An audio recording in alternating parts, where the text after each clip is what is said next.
Wow, there's a lot of things involved in this. I'm Clarise Francis, and thank you, Mayor and City Council people.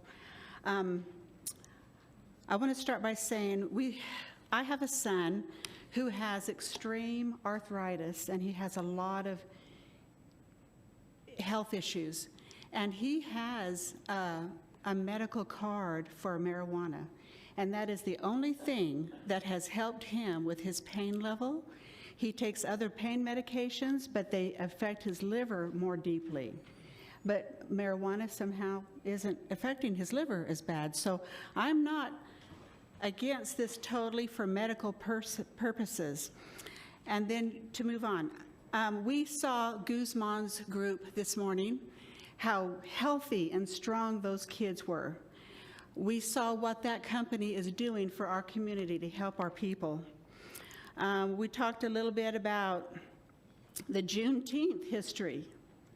Those people they're good for the community. They have high goals for us. They don't want things to diminish our community. And we heard about other organizations here.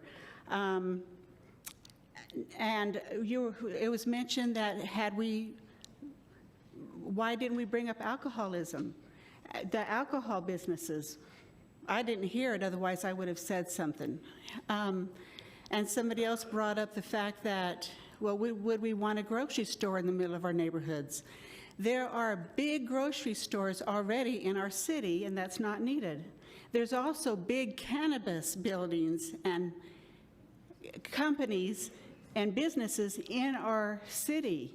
We do not need them at the doorstep of our residences. I say keep this buffer. And Thank you, ma'am. Thank you. Oh, okay. Thank you. I'm not a professional speaker. That's okay. In Colorado, I'm sorry, but in Colorado, we went through Colorado 20 years ago. I'm going to have to stop you. If you have something you can... My name is Lori English. I live in Councilor Caron's district, and I'm really bothered about lifting this restriction. In fact, I think it should be increased, and it should be drawn up to include multifamily residents like apartments, like the Veterans Apartment Building, to include a 300 to 500 foot, I think yard would be a better distance. Do you realize that it's 70, that's 100 yards. 300 feet is 70 yards, right? I mean 100 yards. 70 yards one way from the ladies' room to my seat here in the second row. Think about it.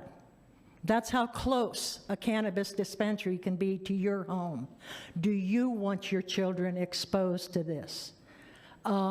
We need to, first of all, the state, it's not in your hands, the state needs to specify that, just like a gun, you can't buy cannabis if you don't have in-state ID, period. You don't come from Texas or Arizona or someplace else to buy guns, and you don't come from another state to vote. So you shouldn't be able to buy cannabis in New Mexico unless you are a proven Mexico resident. Revenue over the long term, I don't think offsets the medical expenses and the long-term problems that we're going to have, not only with people right now, but as the previous lady brought up, what about people that are on cannabis, recreational cannabis, picking their children up at school when they're high? That's under the influence. They just don't get caught by the police. Thank you. Thank you, Ms. English.